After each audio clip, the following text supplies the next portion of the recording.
Around the world, fertility rates have plummeted. The rate of decrease has surpassed previous forecasts, taking scientists by surprise. It is causing a rapid ageing of a population, with more old people and a smaller working population. And in the near future, the global population will start to fall, slowly at first, but then with an ever-increasing speed. But as countries see their populations age and then decline, can economies cope with such a rapid transition? Will we become overburdened with debt and pension payments? Or do fewer people actually raise the prospect of solving intractable problems like housing and the environment? The first problem with such a rapid change in the population is that it will lead to a surge in the dependency ratio. This is the percentage of very young and retired relative to workers. Europe's dependency ratio has crept up from 45 to 55%, and already Europe faces a burden of rising pensions and healthcare. But 55% is just the start. On current trends of fertility, the dependency ratio will rise in Europe to 100% in a few decades. That means there will be just one worker for every schoolchild and pensioner. Europe already has a huge pension bill, with Italy and France paying 16 and 14% of GDP alone on pensions already. And the problem is that any attempts to reform pension entitlements are usually met with fierce resistance from those who are set to lose out. But if Europe's dependency ratio looks shocking, it is nothing compared to what is happening in China. China's one-parent policy was enthusiastically enforced for several decades. It's been so successful the fertility rate has dropped to 1.2, lower than rivals like India and the United States. The result is that China's population is set to collapse, and the dependency ratio will rise to a staggering 160%. Now, China is one of the world's economic superpowers, but it hasn't planned on how to deal with such a shortage of workers and demand for pensions. Even small increases in the dependency ratio will cause headaches for the government. In recent years, debt to GDP has been increasing because of low growth and financial crisis and COVID. Even a small increase in ageing will really be a headache for many governments. Something will have to give in the long term. The pension age will have to rise, or taxes will have to go up, probably paid for by the smaller number of young workers. Probably a combination of those policies. But the post-war certainties of a comfortable retirement are now highly questionable. The second problem is that an ageing population comes at exactly the wrong time for the global economy. Global growth has slowed down in recent decades. The golden decades of the 50s and 60s are no more. This means that we can't rely on economic growth to boost tax revenues and pay for pensions like in the past.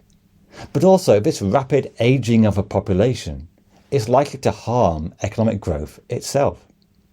Firstly, low fertility is causing a sharp decline in the working age population. Japan, one of the first countries to age, has already seen a sharp fall in the working age population, which harms economic growth, especially with a rising tax burden on those young workers. Another problem of an aging population is that generally young workers have a greater fluid intelligence, an ability to be flexible, innovate, and think creatively. Older workers bring experience, and in a normal society there's a good mix between the two age groups. But we will increasingly face a workforce slanted to older workers, with much fewer young, enthusiastic workers ready to set up firms, innovate, and think creatively to deal with the problems of the world. This lack of creativity will definitely harm productivity growth, at a time when productivity growth has already been quite low.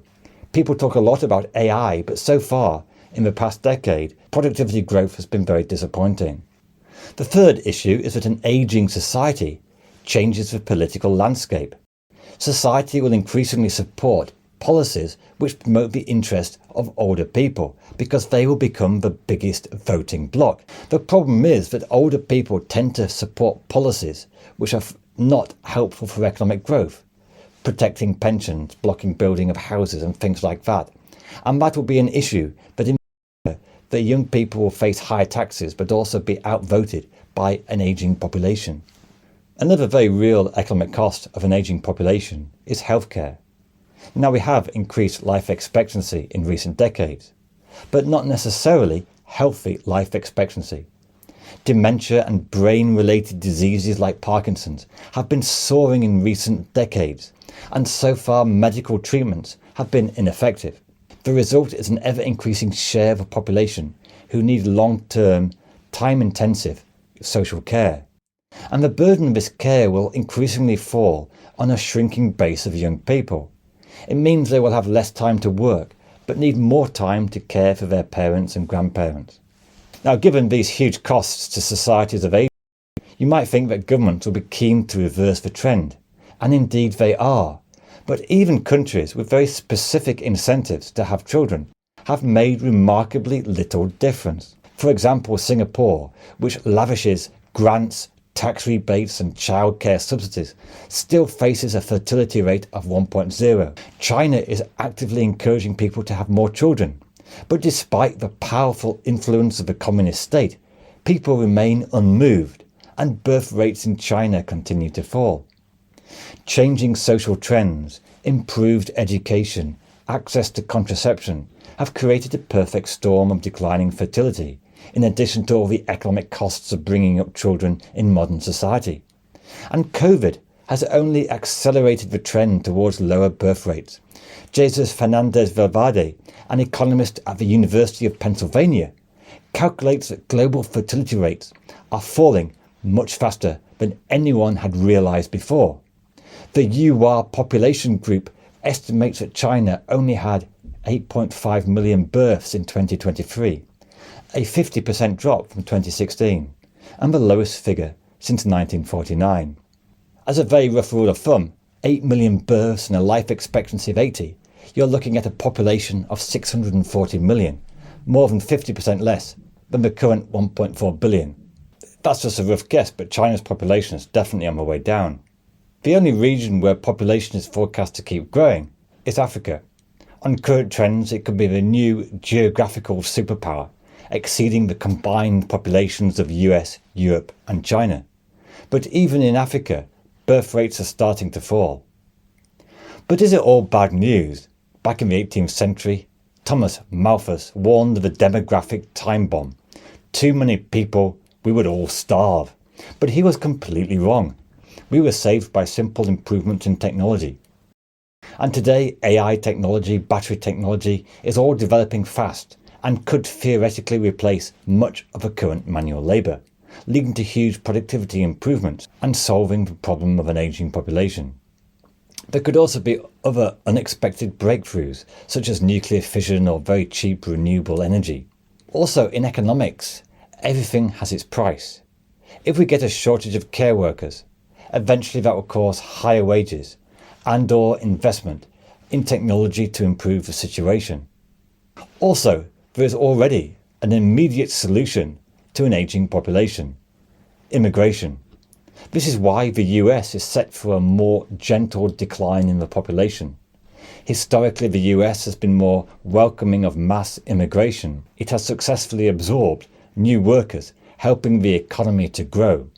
Europe currently feels overwhelmed with refugees and migrant workers, and there's something of a populist backlash against immigration.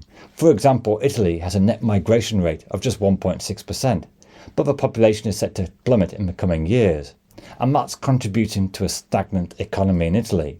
It's quite likely that in 10 or 20 years' time, as the population crisis becomes more acute, immigration starts to become more politically desirable.